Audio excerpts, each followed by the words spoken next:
What's going on? This is Kingfisher here. Today I want to take you through how I made an acoustic guitar sample that I could hear on NBA Youngboy's newest album. The sample is fairly minimal and only has about 5 or 6 layers to it. So with that being said, let's get into it. I laid down a 4-chord progression with my acoustic guitar and used some finger picking to create some bounce in that foundational layer for the melody.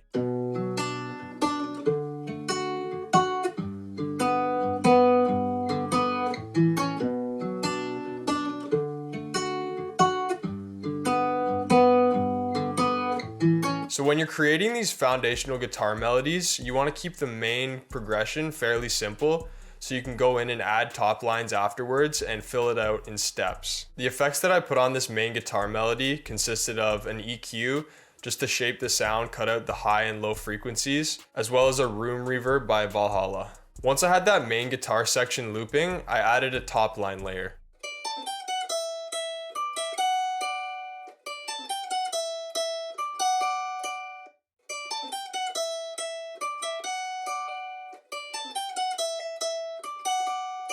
So when I'm trying to come up with catchy top lines to put on top of a guitar melody, I like to think as though I'm an artist and try and come up with some catchy melodies that I could hear them singing on top of the guitar melody and just play it on my guitar and layer that on top. Once I recorded this top line layer, I routed it to the same mixer track as the main guitar part. For this melody, I recorded 2 more top lines, one in the lower register and one in a higher frequency range.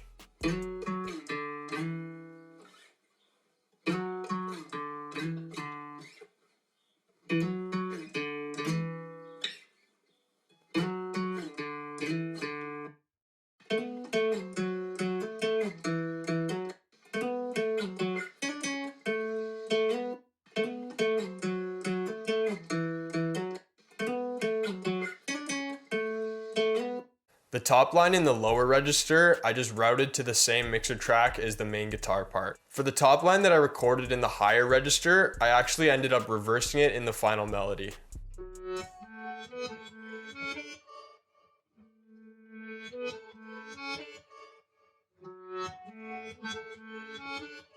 Once I reversed it, I routed it to a mixer track, added a portal to create some added texture, a pan man to give it some stereo image, and a tremolator to give it a pulsing feeling. Once I added all these effects to that reverse melody, it really helped glue all the other elements together. The melody was really starting to take shape at this point, but I still felt like it needed something else. The next thing that I added was some vocal chops that I found on Splice.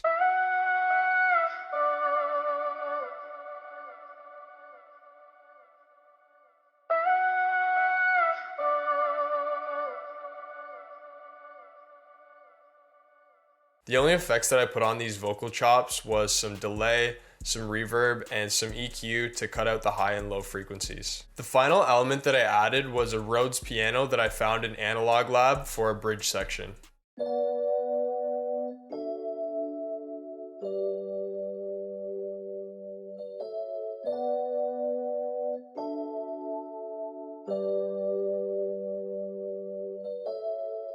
The effects that I put on the Rhodes consisted of a chorus just to spread it out a bit, an RC20 to give it that retro feeling, and an EQ to cut out some of the high and low frequencies again. So that's essentially my process when I'm making a lot of these acoustic guitar melodies. If you like this sample and want to cook up with it, I included it in a download link in the description below. If you found this video helpful, it would help out the channel if you gave this video a thumbs up and considered subscribing. So with that being said, we'll see you in the next one.